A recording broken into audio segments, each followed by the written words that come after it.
ವೀಕ್ಷಕರೇ, ಈಗ ಇಲ್ಲಿವರೆಗೆ ಧ್ರುವ ಸರ್ಜನ ಮಾತನ್ನ ಕೇಳಿದ್ರಿ. ಬಹುಶಃ ನಮ್ಮ ಹುಡುಗರಿಗೂ ಕೂಡ ತುಂಬಾ ಇಷ್ಟ ಆದ ಹುಡುಗ ಅಂತ ಅಂದ್ಕೊಳ್ತೇನೆ. ಯಾಕೆಂದ್ರೆ ನಮ್ಗೆ ಯಾರಿಗೂ ಇಷ್ಟ ಆಗ್ಬೋದಂತ ಹುಡುಗ. ಅವರೊಬ್ಬ ಸ್ಟಾರ್ ಅಂತ ಅನಿಸ್ತಾನೆ ಇಲ್ಲ ನಮ್ಗೆ, ಸಿನಿಮಾದ ಹುಡುಗ ಅಂತ ಅನಿಸ್ತಾನೆ ಇಲ್ಲ, ನಮ್ಮನೆಯ ಹುಡುಗ ಅಂತ ಅನಿಸ್ತದೆ. ಬಹುಶಃ ನಮ್ಮನೆ ಹುಡುಗ ಅಂತ ಅನಿಸೋದು ಕೆಲವು ಸರಿ ಸಿನಿಮಾಕ್ಕೆ ಪ್ಲಸ್ ಆಗುತ್ತೆ, ಕೆಲವು ಸರಿ ಮೈನಸ್ ಆಗ್ಬೋದು. ಆದ್ರೆ ಪ್ಲಸ್ ಹೆಚ್ಚಾಗುತ್ತೆ ಅಂತ ನಾನು ಭಾವಿಸೋದು. ಅವನಿಗೆ ಒಳ್ಳೇದಾಗ ಮತ್ತೇನಿದೆ ಸ್ಮಿತಾ? ಸರ್, ರೋಮಿಯೋ ಚಿತ್ರ ಅಂದ್ರೆ ಯಶಸ್ವಿ ಪ್ರದರ್ಶನ ಕಾಣ್ತಿದೆ. ಗಣೇಶ್ ಅವ್ರಿಗೆ ಮತ್ತೆ ರೀಲಾಂಚ್ ಅಂತಾನೆ ಹೇಳ್ಬೋದು. ಸೊ ಇದ್ರ ಮಧ್ಯೆ ಕೆ ಮಂಜು ಅವರು ಇತ್ತೀಚೆಗೆ ಒಂದು ಸ್ಟೇಟ್ಮೆಂಟ್ ನ ಕೊಟ್ಟಿದ್ದಾರೆ. ನಿನ್ನೆ okay. So golden star Ganesh ಅವ್ರಿಗೋಸ್ಕರ ಅವ್ರು ಪ್ರತಿ ವರ್ಷ ಸಿನಿಮಾ ಮಾಡಕ್ ರೆಡಿ ಆಗುತ್ತೆ. ನಿನ್ನೆ ರೋಮಿಯೋದ ಯಶಸ್ಸಿನ ಪ್ರೆಸ್ ಮೀಟ್ ಅಲ್ಲಿ ಬಹಳ ಅದ್ಭುತವಾದಂತಹ ಒಂದು ಪಾತ್ರ ಪ್ರದರ್ಶನ ಇತ್ತು. ಅದು ಶ್ರೀಯುತ ಮಂಜು ಅವರು.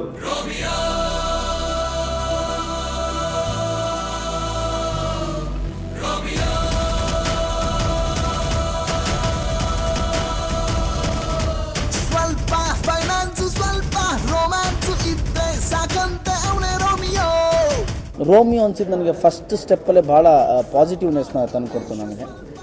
ಸೊ ಇವತ್ತು ಈ ಸಕ್ಸಸ್ ಆಗಿದೆ ಅಂದರೆ ದಟ್ ಗೋಸ್ ಟು ಪೂರ್ತಿ ಟೀಮ್ಗೆ ಸೇರಬೇಕು, ಎಲ್ಲ ಸ್ಟಾರ್ ಕ್ಯಾಸ್ಟ್ಗೆ ಸೇರಬೇಕು. ಈ ರೋಮಿಯೋ ಅಂದರೆ ಪೂರ್ತಿ ರೋಮಿಯೋ ಸಿನಿಮಾ ತಂಡಕ್ಕೆ ಸೇರಬೇಕಾಗಿರೋ ಕೆಲವಿದು. ಒಂದು ಎಕ್ಸ್ಪೆಕ್ಟೇಷನ್ಸ್ ಅಂತೂ ನನಗೂ ಪರ್ಸ್ನಲಿ ತುಂಬ ಇತ್ತು ರೋಮಿಯೋ ಸಿನಿಮಾ ಬಗ್ಗೆ. ಭಾಳ ಇಷ್ಟಪಡ್ಬೋದು, ಜನ ಇಷ್ಟಪಡ್ತಾರೆ ಅಂತ ಇತ್ತು. ಸೊ ನಾನು ಅಂದ್ಕೊಂಡಂಗೆ ತುಂಬಾ ಇಷ್ಟಪಟ್ಟಿದ್ದಾರೆ, ತುಂಬಾ ಖುಷಿಪಟ್ಟಿದ್ದಾರೆ. ಇವತ್ತು ಎರಡನೇ ವಾರ ಕಾಲಿಟ್ಟು ಒಂದು 12ನೇ ದಿನ ತುಂಬಾ ಪಾಸಿಟಿವ್ ಆಗಿ ನೋಡಿದ್ದಾರೆ ಪ್ರೇಕ್ಷಕರು. ನಾನು ಎಲ್ಲರಿಗೂ ಥ್ಯಾಂಕ್ ಯು ಅಂತ ಹೇಳೋಕ್ಕೆ ಇಷ್ಟಪಡ್ತೀನಿ, ರೋಮಿಯೋನ ಒಂದು ಸಕ್ಸಸ್ಫುಲ್ ಸಿನಿಮಾ ಮಾಡಿದ್ದಕ್ಕೆ.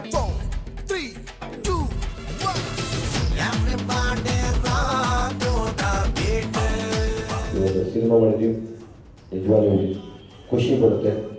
ನಿಮ್ಮಿನ್ನೂ ಹೆಚ್ಚಿಗೆ ನಿಮ್ಮ ಪ್ರೋತ್ಸಾಹ ಈ ಸಿನಿಮಾ ಮೇಲೆ ಮತ್ತು ಈ ರೋಮಿಯೋ ಹುಡುಗರ ಮೇಲೆ ಇರಲಿ. ನಿಜವಾಗ್ಲೂ ಈ ತಂಡ ಒಳ್ಳೆ ಕೆಲಸ ಮಾಡಿದೆ. ಈ ತಂಡದಿಂದ ಇನ್ನೂ ಒಳ್ಳೊಳ್ಳೆ ಸಿನಿಮಾ ಬರಲಿ ಅವ್ರು ಹಾರೈಸ್ತ ನಾನು ಭಗವಂತ ಇನ್ನೂ ಪ್ರಾರ್ಥನೆ ಮಾಡ್ತೀನಿ, ಅವ್ರು ಒಳ್ಳೆಯದಾಗಲಿ ಅಂತ.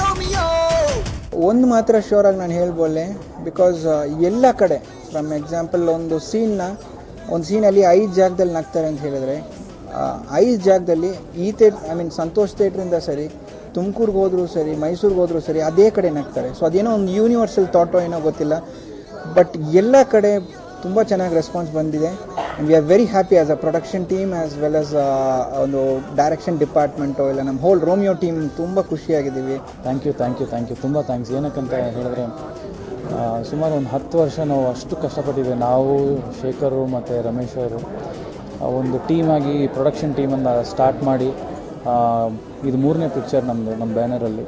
ಸೊ ಇವತ್ತು ಹೌಸ್ಫುಲ್ಲು ಪ್ಲಸ್ ಎಲ್ಲರೂ ಬಂದು ಅಷ್ಟು ಅಪ್ರಿಷಿಯೇಟ್ ಮಾಡ್ತಾ ಇರುವಾಗ ನನಗೆ ಬಹಳ ಖುಷಿಯಾಗುತ್ತೆ.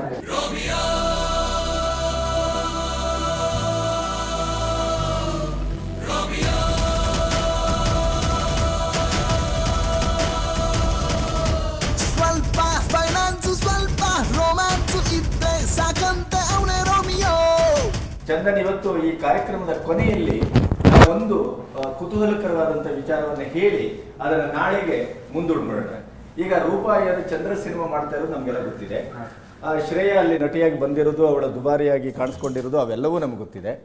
ಅದರ ಜೊತೆಗೆ ಇಲ್ಲಿ ಒಂದು ಆಪಾದನೆ ಬಂದಿದೆ. ಇದು ಗಾಳಿ ಸುದ್ದಿ, ಇದು ಅಧಿಕೃತ ಅಲ್ಲ. ಯಾಕೆಂದ್ರೆ ನಾನು ಇದನ್ನ ಅಧಿಕೃತಗೊಳಿಸಬೇಕು ಅಂತ 2-3 ಸಾರಿ ಅವ್ರಿಗೆ ಫೋನ್ ಮಾಡಿದಾಗ ನಿಮ್ಮ ಎದುರನ್ನೇ ಅವಳು ಫೋನ್ ಎತ್ತದೇ ಇರೋದ್ರಿಂದ ನಾವು ಇವತ್ತೇನು ತೀರ್ಮಾನಕ್ಕೆ ಬರ್ಲಿಕ್ಕೆ ಆಗೋದಿಲ್ಲ. ಆದರೆ ಇಲ್ಲಿ 2 ನಿರ್ಮಾಪಕರಿದ್ರು, ಒಬ್ಬರು NRI ಮತ್ತೊಬ್ಬರು ಪ್ರಸಾದ್. NRI ವಾಪಸ್ ಹೋಗಿದ್ದಾರೆ. ಯಾಕೆಂತಂದರೆ ಶ್ರೇಯಕ್ಕಿಂತ ಹೆಚ್ಚು ಕಾಸ್ಟ್ಲಿ ಆಯಿತು ನನಗೆ ರೂಪಾಯಿಯರವರ ಬೇಡಿಕೆಗಳು. ಕ್ಯಾರವ್ಯಾನ್ ಕೇಳಿದಾಳೆ, ಸ್ಟಾರ್ ಹೋಟೆಲ್ ಕೇಳ್ತಾಳೆ, 8 ಜನ ಅಸಿಸ್ಟೆಂಟ್ಸು.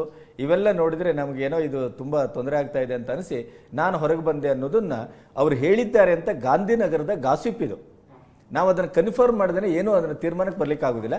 ನಾವು ರೂಪಾ ಇರೋ ಒಂದು ಆಧ್ಯಾತ್ಮಿಕ ಹಿನ್ನೆಲೆ, ಸಾಮಾಜಿಕವಾದ ಹಿನ್ನೆಲೆ, ಒಂದು ಸೇವೆ ಗೀವೆ ಮನೋಭಾವ ಇವೆಲ್ಲ ಇರೋದ್ರಿಂದ ಒಂದು ವೃತ್ತಿನಿಷ್ಠ ನಿರ್ದೇಶಕಿ ಅಂತ ನನ್ನ ಭಾವನೆ. ಅವರು ಹೀಗಿರ್ಲಿಕ್ಕಿಲ್ಲ ಅನ್ನೋದು ನನ್ನ ನಿಲುವು.